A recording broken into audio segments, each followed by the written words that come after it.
आघाडी आणि इंडिया यांच्या वतीनं ही विराट सभा आज इथे होत आहे। आपल्या आघाडीतल्या सर्व पक्षांचे झेंडे इथे फडकत आहेत। सगळेच पक्ष आहेत। नरेंद्र मोदी देशाचे पंतप्रधान म्हणजे कार्यवाहक पंतप्रधान किंवा आता 4 जून नंतर जे भूतपूर्व पंतप्रधान होणार आहेत,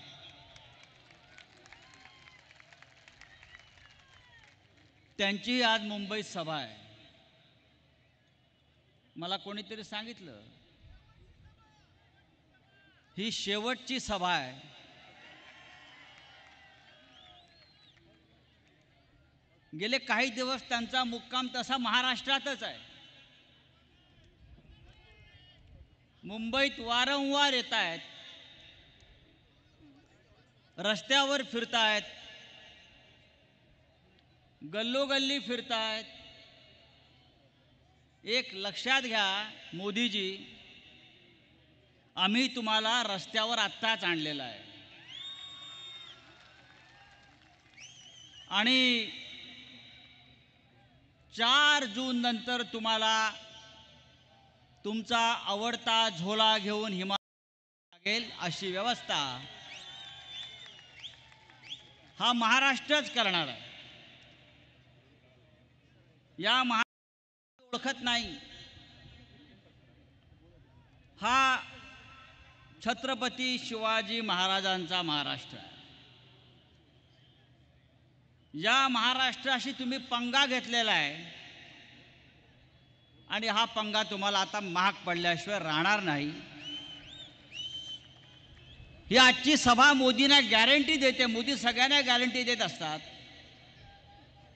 ही आजची सभा नरेंद्र मोदींना गॅरंटी देते, मोदी जी आप तो गयो, आप तो गयो। मोटा भाई, छोटा भाई, गांडा भाई, काय मोटा भाई, छोटा भाई, गांडा भाई, हा भाई, तो भाई, 4 जून नंतर कोणी राहत नाही। अरविंद केजरीवाल येतील, तुरुंगातून सुटून ते येत आहेत। त्यांच्याबरोबर संजय सिंग तेही तुरुंगातून सुटून आलेले आहेत आणि हे संजय राऊत सुद्धा तुरुंगातून सुटून आलेले आहेत। आता तुरुंग तुमची वाट पाहिल। तोच तुरुंग, तीच ईडी, तोच सीबीआय, त्याच कोठड्या आता भारतीय पक्ष असेल, त्यांच्याबरोबरचा बाजार असेल, ते आता सगळं तुमच्यासाठी आहे। भारत पक्ष हा एक चोर बाजार आहे, चोर बाजार। आणि त्या चोर बाजारामध्ये फक्त चोरीचा माल मिळतो। हमारे मुंबई में भी एक चोर बाजार है, आपको मालूम होगा। आपल्या मुंबईमध्ये एक चोर बाजार आहे। त्या भेंडी बाजारच्या पुढे अख्ख्या देशातले चोरलेला माल तिथे विकत मिळतो, चकचकीत करून। तसा नरेंद्र मोदी आणि अमित शहानं इथे एक चोर बाजार निर्माण केलेला आहे। मी नरेंद्र मोदींच्या भाषणाची खरं म्हणजे आज आम्ही वाट पाहत होतो, पण अद्याप नरेंद्र मोदी शिवाजी पार्कला पोचलेले नाहीत।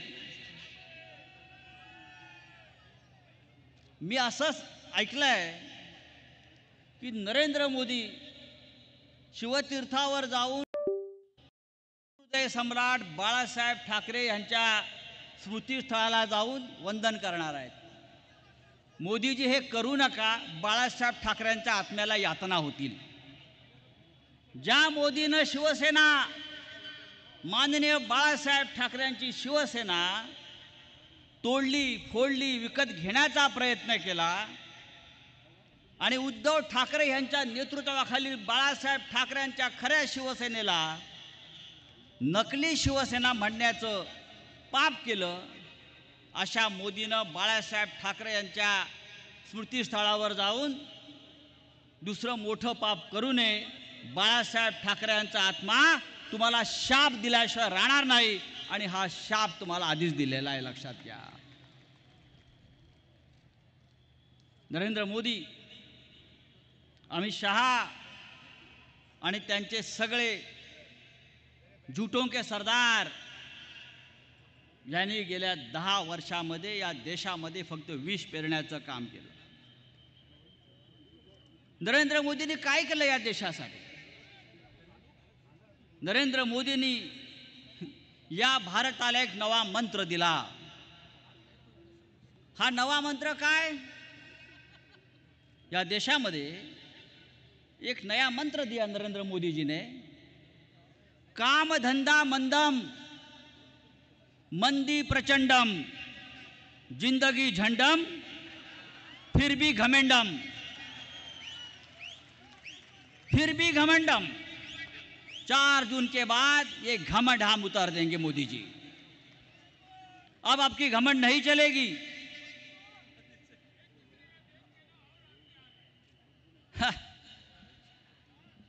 भारतीय जनता पार्टी आणि या महाराष्ट्रामध्ये नकली शिवसेना मिंदेची आणि अजित पवारचा राष्ट्रवादी काँग्रेस हे या महाराष्ट्राच्या मातीत निर्माण झालेलं पाप आहे. काय कालपर्यंत ज्या अजित पवारला आपण भ्रष्टाचारी म्हणून चक्की पिसिंगला पाठवत होतात त्याचं किसिंग आज मोदी घेत आहेत. हा मिंदे आणि त्याचे 40 लोक सगळ्यात मोठे भ्रष्टाचारी, त्यांना तुरुंगात टाकायला निघाला होतात. आज ते आपल्याबरोबर आपल्या व्यासपीठावर आहेत. मी नरेंद्र मोदींना विचारू इच्छितो, या देशामध्ये आपण भ्रष्टाचार मुक्त भारत करायला निघाला होतात. आज भ्रष्टाचार हाच तुमचा मंत्र झालेला आहे. भ्रष्टाचार करा, व्यभिचार करा, बलात्कार करा आणि भारतीय जनता पक्षामध्ये येऊन सत्ता मिळवा, अशा प्रकारचा एक संदेश आपण दिलेला आहे. हा देश हे सहन करणार नाही. महाराष्ट्रामध्ये माननीय उद्धव ठाकरे यांच्या नेतृत्वाखाली उत्तम चाललेलं सरकार यांनी पाडलं. कारण काय? तर आम्हाला विकास करायचा. विकास 2 ओळी तुम्हाला मी सांगतो.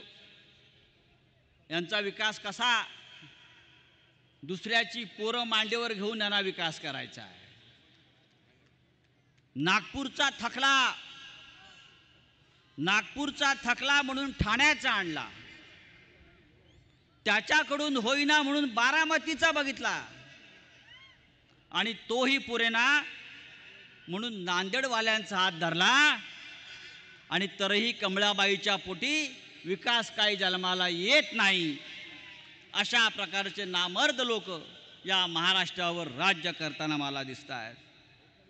नरेंद्र मोदी असतील किंवा त्यांचे लोक असतील, गेल्या 10 वर्षात मुंबईची, महाराष्ट्राची त्यांनी प्रचंड लूट केली. आज ते महाराष्ट्रामध्ये कशा करता येत आहेत? उद्या त्यांना पुन्हा सत्ता हवी आहे. उद्या त्यांना पुन्हा इथे महाराष्ट्र लुटायचं आहे आणि उद्या त्यांना पुन्हा एकदा महाराष्ट्रावर घाव घालायचे आहेत, मुंबई तोडायची आहे. यासाठी त्यांना वारंवार महाराष्ट्रात यावं लागतं आहे की भविष्यामध्ये त्यांचं महाराष्ट्र खतम करण्याचे त्यांचं जे स्वप्न आहे ते फार भयंकर पद्धतीने त्यांना कृतीमध्ये उतरवायचं आहे.